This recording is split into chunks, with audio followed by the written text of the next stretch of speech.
Assalamualaikum warahmatullahi wabarakatuh.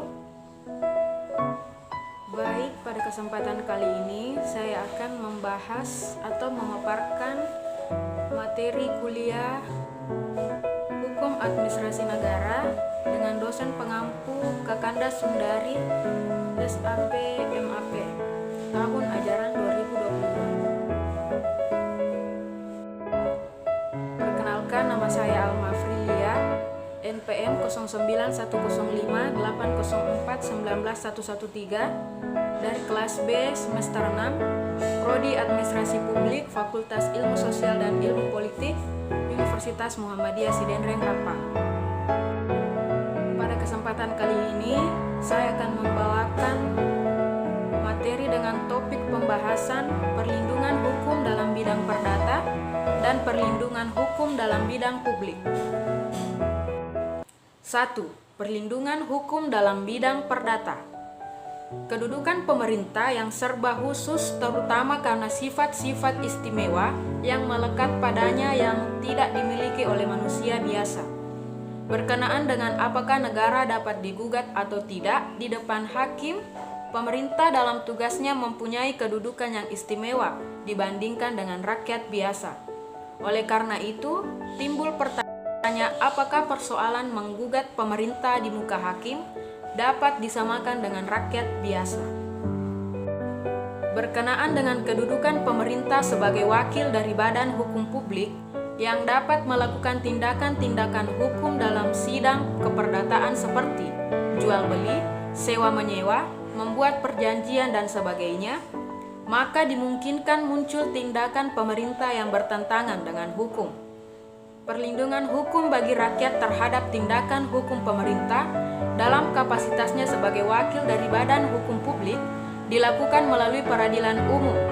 Kedudukan pemerintah dalam hal ini tidak berbeda dengan seseorang atau badan hukum perdata, sehingga pemerintah dapat menjadi tergugat maupun penggugat. Konteks ini sesuai dengan pasal 27 Undang-Undang Dasar tahun 1945 yang menyatakan kesamaan kedudukan di muka hukum, atau dengan kata lain, equality before the law. Kedua, perlindungan hukum dalam bidang publik.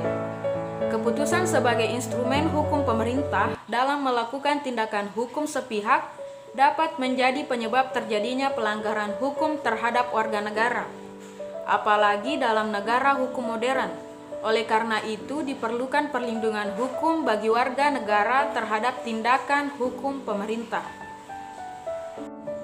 Dalam rangka perlindungan hukum, keberadaan asas-asas umum pemerintahan yang baik memiliki peranan penting sehubungan dengan adanya langkah mundur pembuat undang-undang yang memberikan kewenangan kepada pemerintah untuk membuat peraturan perundang-undangan dan adanya fresh enforcement pada pemerintah. Namun di sisi lain, pemberian kewenangan ini dapat menjadi peluang terjadinya pelanggaran kehidupan masyarakat oleh pemerintah.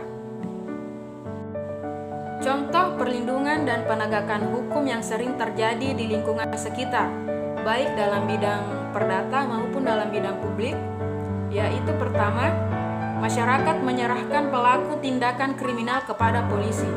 Kedua, polisi menangkap pelaku pembegalan yang terjadi di masyarakat.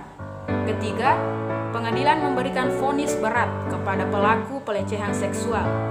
Dan yang keempat yaitu pengadilan memberikan hukuman berat dan pencabutan hak politik kepada terdakwa kasus politik, atau dalam hal ini korupsi. Itulah tadi pemaparan materi dari saya. Ada sebuah quotes menyatakan bahwa kejarlah mimpimu dengan percaya diri, jalani hidup yang kamu impikan. Quotes dari Henry David Thoreau. Sekian dan terima kasih atas perhatiannya. Wassalamualaikum warahmatullahi wabarakatuh.